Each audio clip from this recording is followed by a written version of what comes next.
सब रही छिपाए, नमन करू शासन प्रशासन।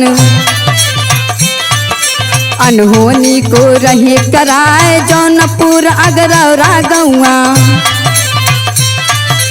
जौनपुर अगरौरा गौआ घटना भारी दिए घटाए। माता पिता राकेश शिलाजी, एक बेटी एक बेटवा बाए, मंगेश यादव प्रीति बिटिया।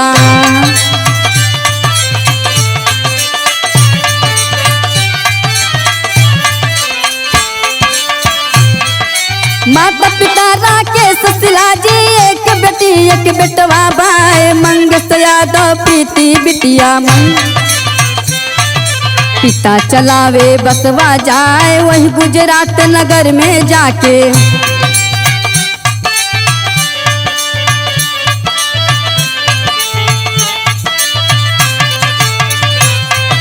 वही गुजरात नगर में जाके, इधर पुलिस है घर पे आए, पुलिस पकड़ ले गई मंगेश को। माता रोए आंसू बहाए, पूछताछ कर छोड़ भी देंगे।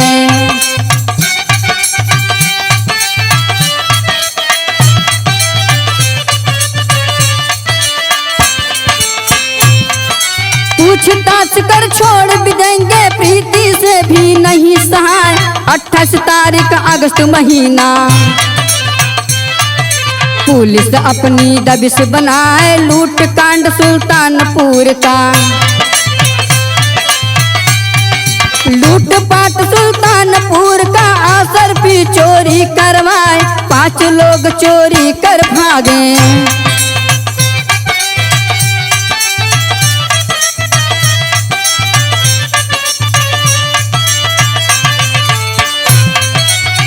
लोग चोरी कर भागे, विपिन आरोपी बाए, लेकिन क्यों मंगेश को मारे। तो गोली सब दिए चलाए, लेकिन क्यों मंगेश को मारे।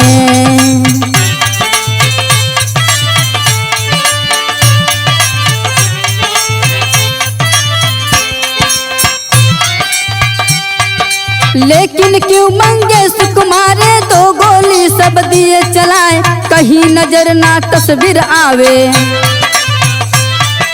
कैमरा में भी रहा दिखाए, अपराधी जातीयता सब है।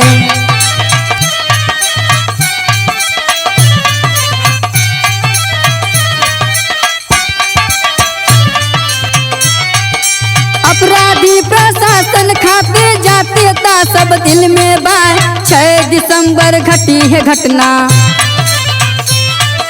6 दिसंबर घटी है घटना, लस अगरौरा गई है या, माता पिता सब परिजन रोए।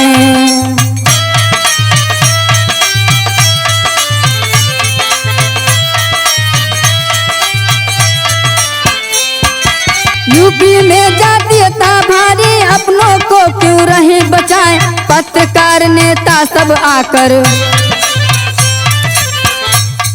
घर पर ढाढ़स रहे बढ़ाए, पत्रकार सब नेता आकर।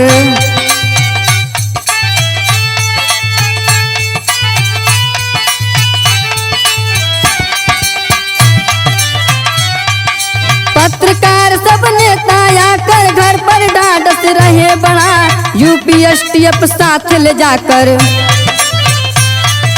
सब मुठभेड़ में दिए दिखाए, यूपी एसटीएफ साथ ले जाकर।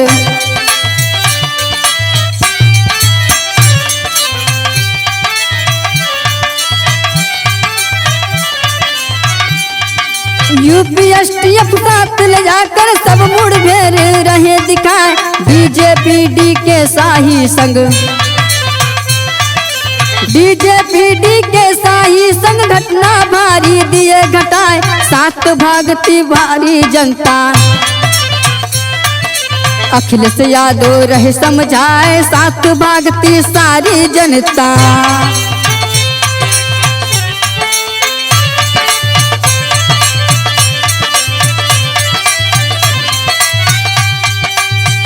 भागती सारी जनता, अखिलेश यादव रहे समझाए, मनमानी हो रही देश में।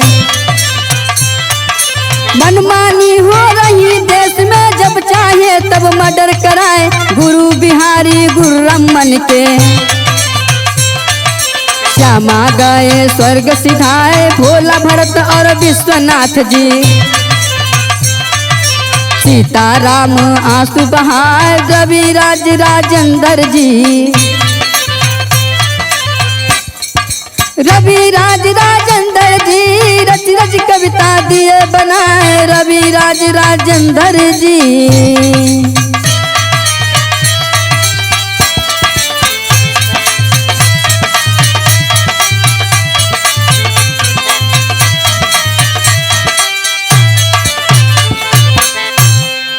जय हिंद जय भारत।